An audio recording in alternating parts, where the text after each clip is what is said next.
Okay, so we're gonna delve into the paper Naturalism Without Mirrors, section 1.1. First, the section 1.1 introduced the matching game.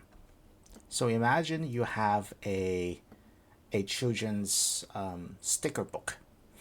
On the left hand side of the sticker book, you have stickers, and on the right hand side, you have pictures or drawings of the a particular event or particular scenery, right? So here, sorry, I'm not a very good, picture drawer. I'm not a very good at drawing things, but this is a man kicking a ball, right? The second scene here is this is a ball hitting the ground and then we get reflected at an angle, and then you have two people holding hands walking and they are in love, so I draw a heart. So these are different sceneries, different drawings, right? And you have these different stickers. The trick with this matching game is to peel off these stickers and then stick it to the correct drawing. So for example, one of these stickers could be man kicking a ball. So you peel the sticker off and put it here next to this first picture. Here, the sticker is about a ball hitting the ground and get reflected. So that's a sticker about that. You peel it off and stick it next to this picture. So this is the game. So the author is using this as a metaphor or maybe analogy with something much more deeper. I think that the author is describing this as the proto theory of language, right? So imagine the same, maybe not the same, but imagine a booklet, a book, right? On the left hand side, similar with the stickers, right? You have statements. In this case, you have true statements. So you have statements that are true about the world. So one such statement would be the Donald Trump is the 45th president of the United States. Another statement would be when you heat up a gas, it expands, right? That's another statement. That's another true statement about the world. You can say another statement would be like so diamonds are made up of carbon atoms. That's another true statement. So these are true statements on the left hand side, and then you have facts about the world on the right hand side. Now, facts are a little bit hard to draw, but yeah, but they are facts about the world. So take for example, like this again, I'm not very good at drawing, but imagine that this is a dog on top of a mat, right? So this is the fact about the world that there's a dog on top of a mat, and so so correspondingly there would be a statement on the left hand side. So you have a statement of a dog on top of a mat is true. So this statement about the dog and its relational property, with respect to a mat, and that is true, if and only if it corresponds to a fact in the world, namely a dog on top of a mat. So this is the kind of mapping that we're seeing here, right? The left hand side are statements that are true, and the right hand side are facts about the world.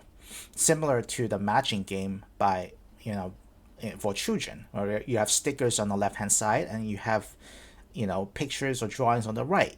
We want to match the stickers with the correct drawing. Similarly, we want to match the true statements on the left hand side with the facts in the world. So this is the picture.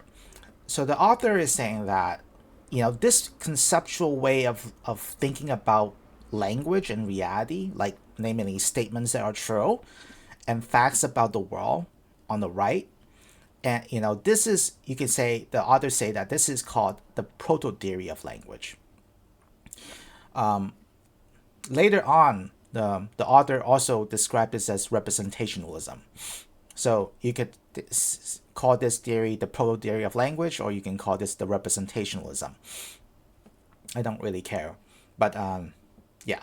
So true statements on the left-hand side and facts about the world on the right-hand side. So this is the conceptual picture that you should be having when you're thinking about this paper. All right. A little bit elaborate a little bit about this proto-theory of language or representationalism. Similar to this analogy, we really have language on the left-hand side and facts on the right-hand side, and there's a mapping between the two. So let's use another analogy to kind of describe this relationship between statements on the left-hand side and facts on the right-hand side. You have the world, right? I'm sorry, again, I'm not very good at drawing, but you have this like sphere thing that represents the world, and it's made up of facts, right? Facts about the world, right? So this is about the world. So it's composed of facts. And then you have a mirror. Again, it's not really good at drawing this, but this is a mirror, right? A mirror represents statements. So think about it. If you have a statement that correctly reflects, like a mirror, the facts of the world, then that statement is true. If you have a mirror that is shattered and doesn't, reflect correctly the facts in the world, then the statement is false. So by this analogy, a perfect reflection implies that statement is true. So if you have a statement that is true, that's akin to a mirror that is perfect in reflecting the facts about the world. So there's no breaking, there's no shattering of the mirror, right? It's just perfect. So in this analogy, in this picture, statements are like mirrors. If they correctly reflect facts about the world, then those statements are true. If these mirrors don't reflect facts about the world, like for example, they have shattered mirrors, then these statements are false. So central thesis of this paper and what the author is trying to show or demonstrate is this. Is that, first, well, maybe before I even introduce that, maybe I can just introduce, what the author's definition of a capital N naturalist. So the author described the capital N naturalist as someone who have two tenets. One, the only facts are the facts recognized by science. So if you're a good old naturalist, you believe that the only facts in the world are the facts, recognized by science, namely facts about, what science tell us, like, facts about, physics, facts about chemistry, facts about biology. Those are facts. And the only facts in the world are the facts recognized by science, and also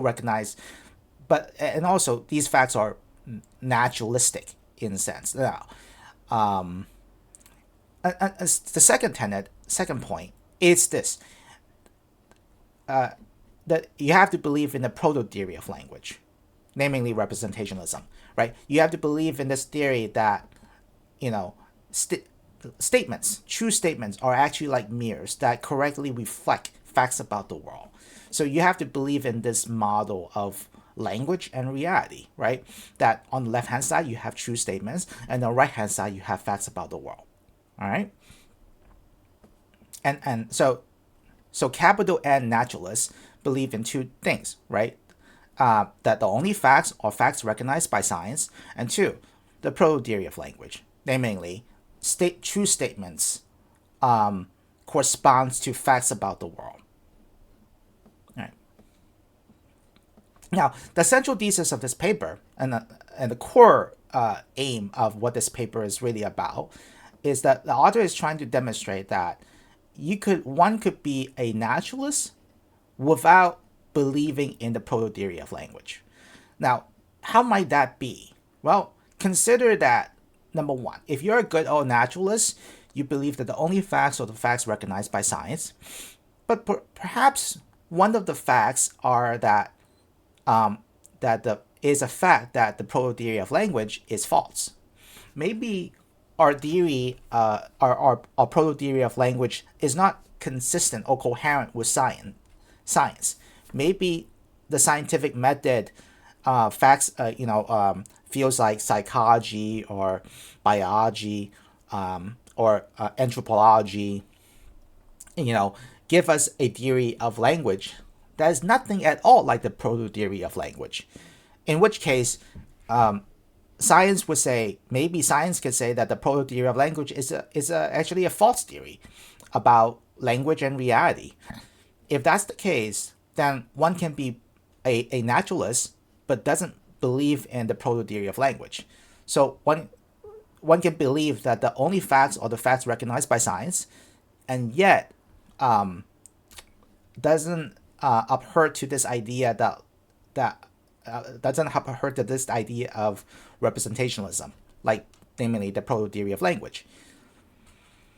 So we now have this metaphor, right? Which is you can have naturalism without mirrors. Mirrors, like the naturalism, in the sense that you believe that the only facts are facts recognized by science, but without mirrors, where the mirrors are the proto theory of language, where true statements represents or correspond to facts in the world.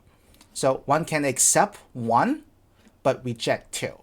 So now you have a picture, right, where you have the world, which is composed of facts, and then you have a mirror, and this statements, no longer represents mirrors anymore.